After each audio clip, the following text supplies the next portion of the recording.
Hello everyone, this is Imanshu here, and I'm gonna do commentary on one of my recorded games today. So here we begin. So I'm gonna do first on in this game I'm gonna play Portuguese. That's what I remember, and my mate is Subhanshu Pinku, my brother.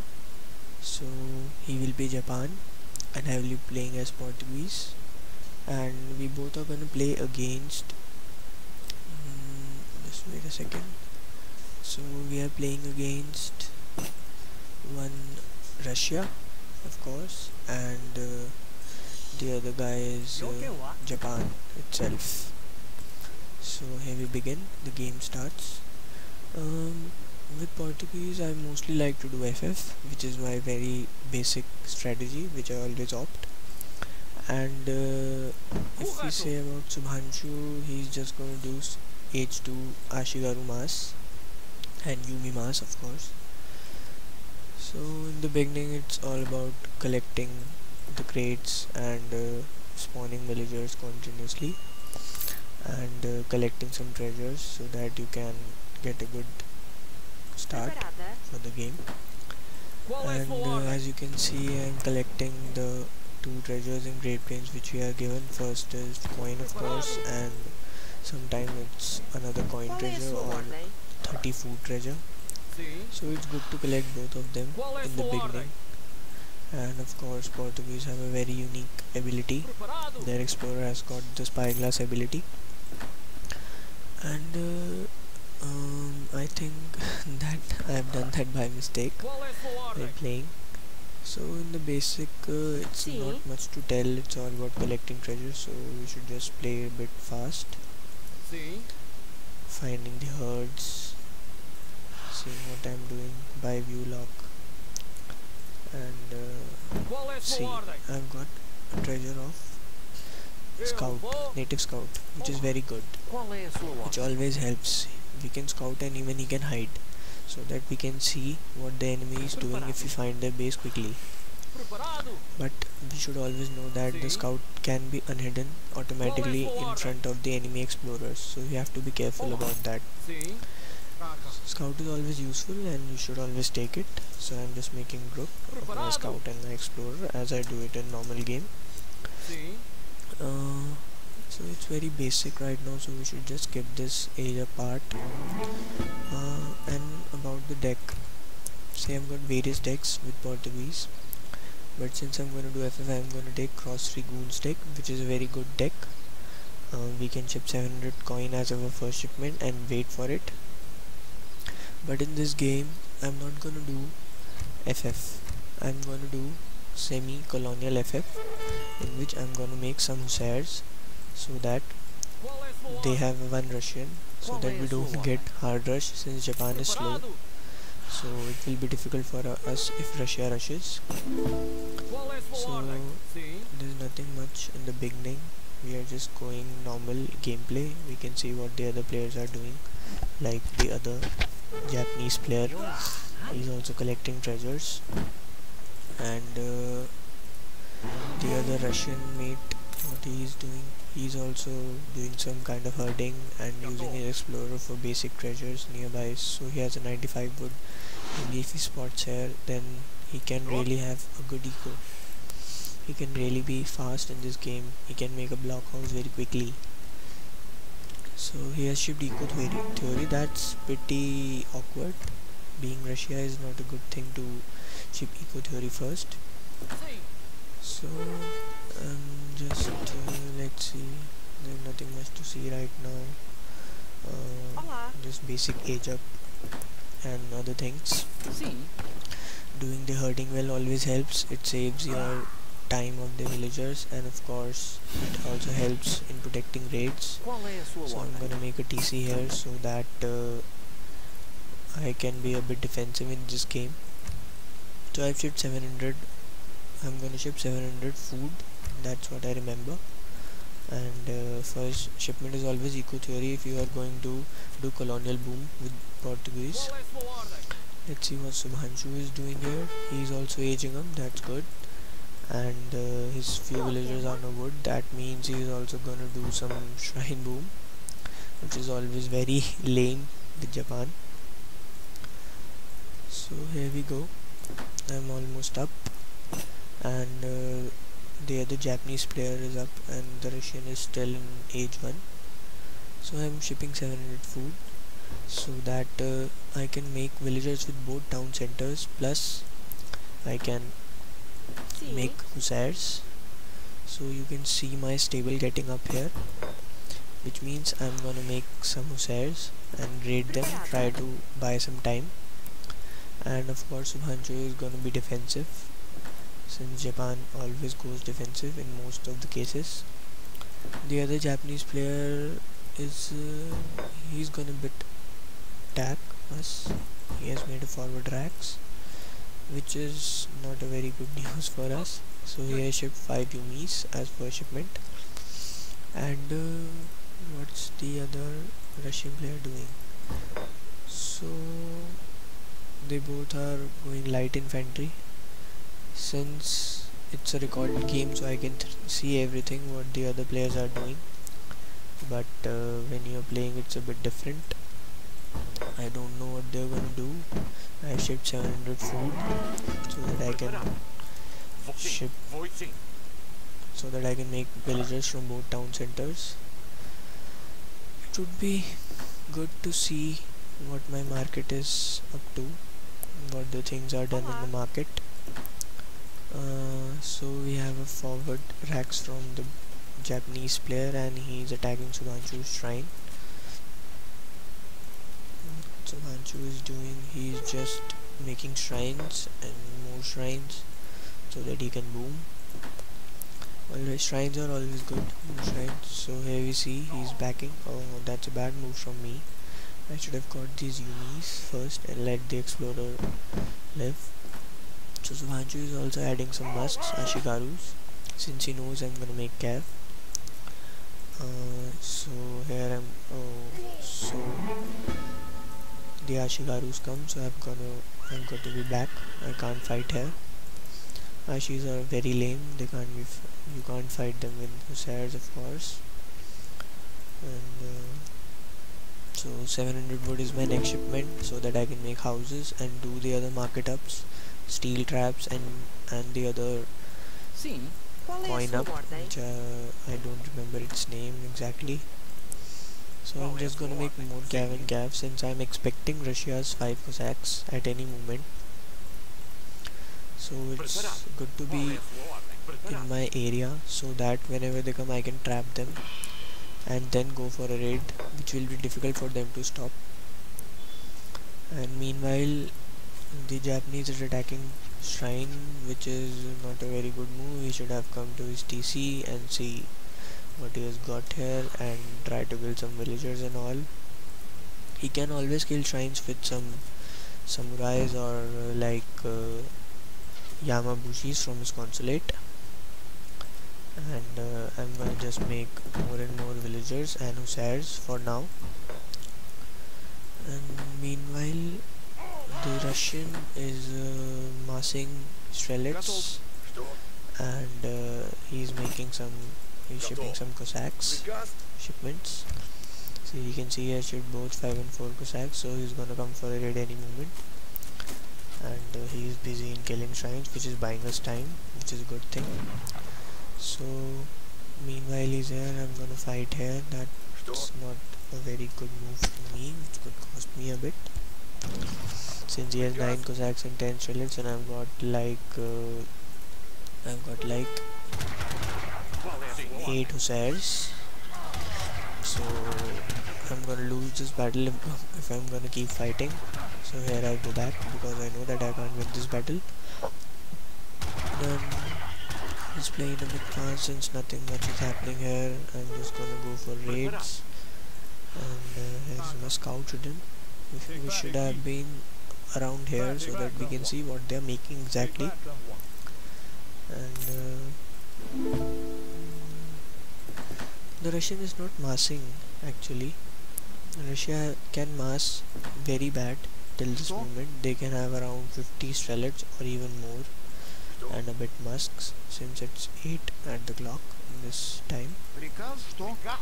And he should have used the explorer, so he sees that time and saves his villagers. And he also has done the market up for villager at hit points, which is a good thing in team games. And here we see the Japanese is massing also. He's trying. I don't think they have massed. It's just a very normal army. They haven't massed it exactly. So I'm gonna lose a villager here. So I've stopped making calves. That means I will be thinking to age up any moment as soon as I will have food. I've also made a trading post so that I can get shipments, and I'm gonna ship Minutemen card, which will be a good thing since we are going defensive, and Minutemen can always be very good for defending yourself since it increases the attack of the town center. Plus it also gives you 15 Minutemen extra to ship with 400 food and 400 coin, which helps you when the enemy comes in mass and you know you can't fight them.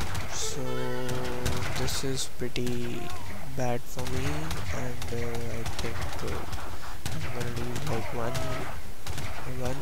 Hussar, and I'm making more, only one Hussar. That's bad. And so let's play it a bit fast since not much is happening. I'm trying to raid here. My coin village is gonna go there on the other mine since I've shipped Minutemen card, so it won't be a problem for us to defend since 2 town centers means 30 and 6 which we get normally, so it means around 42 Minutemen which we can ship right now if they come with eco, of course. And here we are. Are they gonna attack or they are just gonna see?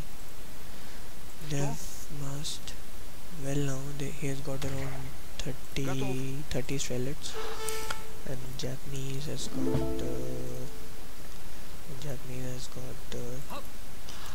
10 Yumis and a mass of Ashi, 27 Ashigarus, 24 Ashigarus. Ashis are always tough to fight, but with my mate Subhanshu and he's making Yumis, I guess it will be not much a problem for us. So what are they up to? They haven't massed well, and they are not even pushing since they should push. They have got a good army right now, and they both aren't even aging up. Blue guy Carbon is making shrines at like 0 current animals gathers, which is a bad thing since they will give you very slow resource rate as compared to the shrines which have got animals on them. Since we can see 0.53 and this is without an animal, it's 0.21. It's more than 1.2 times. So I'm chasing his Cossack here, trying to kill it, but unfortunately he will run away since the speed of Cossacks and Hussars is same. So he's aging up now, the yellow guy, Lorokoso, Russian guy, and so am I aging up. And the first thing as soon as I age up would be probably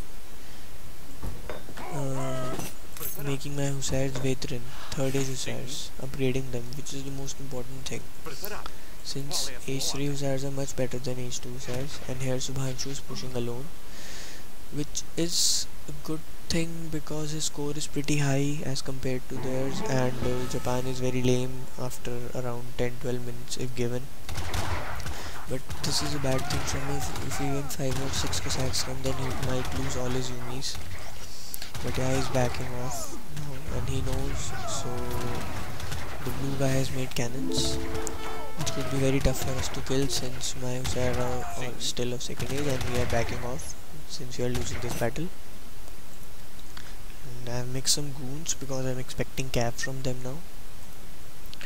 We can see if they are gonna add some cav or not. So he's walling and he's got 28 villagers, plus his 14 villagers are idle. That means he's a bit noobish from him, while the Japanese guy is making Ashi plus cannons, flaming arrows, and of course Daimo to give them attack boost. Since we know that these Daimos give them attack boost and Tokugawa gives them HP boost, and they can even make army, we all know that they can make army from here, but if they make army, the Daimo has to stand, he can't move. So most players make army from barracks and stables and use the Daimo just for the attack boost, and they are pushing here probably. So let's see what we have. We have got a good, probably a good mass from none of us, and if they push they could win this game. If they push at the right place, like if they push on my coin mine, then I could be pretty much out of coin, since I have shipped 1000 coin. So that I know that if I don't ship 1000 coin, then it could be a problem for us in a bit late fortress. I have shipped 1000 coin and 1000 wood in third age, and of course the Minuteman card we have, which will be a good thing and easy for us to defend. So here probably I should be seeing and putting my villagers in, and Subhanshu's Ashis are standing here, which is not a very good move from him. I'm gonna use my cav for these flaming arrows and probably shipping Minutemen, which I remember, and 21 Minutemen is very good for us, since I can use my Hussars for killing Yumi, Strelets and flaming arrows, and use his Minutemen on Ashigarus. So his Ashis are still standing here, which is not a good move from Subhanshu, of course. And my explorer is also standing, he should also be handling in the battle, but probably we are gonna win this battle, since I have used my Minuteman card and he has got a good mass of Yumis and Ashis. My all cav has died, which is a bit bad for me but good for our team, since we are gonna win this. This Dynamo is also not paying much attention and is gonna die probably. Yes, he's gonna die. That's what I remember. Oh no, he's here. So not much army from me, since I know that his mass is much good, Subhanshu's mass, and probably he would be also aging up by now, and he has aged up. His Yumis are gonna be disciplined and as the Ashis. So it's almost over for them, and we are gonna probably win this game here. These flaming arrows are also gonna die. His Dynamo is already dead. So let's just play it a bit fast since it's over.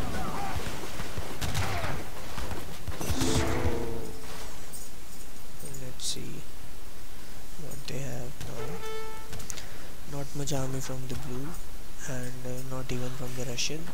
So the best move here should be to raid them and finish them completely, which would be a good thing for us, and I think I'm gonna do that only. The next thing I'm gonna do is ship Mamelukes, which I remember, and finish the game off, since it's almost over. And here we see he's still making some Strelets and trying to fight, but I don't think that these 20 Strelets are enough for Yumi mass and of course Ashis. Now I'm shipping Mamelukes, as you can see, and he's making Strelets. The other blue guy is not doing much. He has added a stable and he has a single samurai standing here. So it's probably a GG. We are going to win this game. It looks almost over, and let's see if they can do anything about it. So the Russian guy has masked a bit, but it's just over. They can't do anything now. Japan is very lame in late game, and the other Japanese is in 4th age, but Still it looks over because his shrines are not at a good place. They are just without animals, and they don't have much army, so it's just gonna be over. They should have resigned probably, but they still want to fight, but that's not worth. And here we are getting in the base. He's just making some Nagita riders, which can be good. Shogun Tokugawa is always lame, but they need some army. They need honored Ashigarus probably and some Yumis, few cannons, but as we can see, they haven't got much from here. He's just shipping his daimyo, and no army from him. Only 41 villagers, no food, shrines on coin, so he even can't make army. And it almost looks over, although the Russian has done a good Strelet mass, but it's not gonna help since I have Mamelukes which can easily kill 50 Strelets without any problem, and it almost looks over for them, and we are gonna win this game very comfortably. We're just waiting for them to resign right now. Let's see when they are gonna do so. So he has made some halberdiers which are not of any use. It's almost over, and probably they are going to resign now since they are not left with much army. Few halbs and a daimyo, of course. So his golden pavilion is down, and now it's going to be his shogunate. Since we know that if we finish off Japan, then it's going to be over. Russia can't defend. Russia is not a very good civilization for defending. It's a bit aggressive civilization, and it should always push on the opponent. Let's see what we are doing. We are just playing off. So since we know that we are the winners now, so here the game ends and we win. Probably they could have done better by attacking us a bit, and the Russian could have made his blockhouse like somewhere here so that they could have pushed together, since the Japanese guy had his barracks here, and if his blockhouse would have been here and they could have pushed with some Ashis and Strelets then on Subhanshu, then they could have won the game probably, but they just delayed it and waited for us to boom. So thank you for watching. Thank you.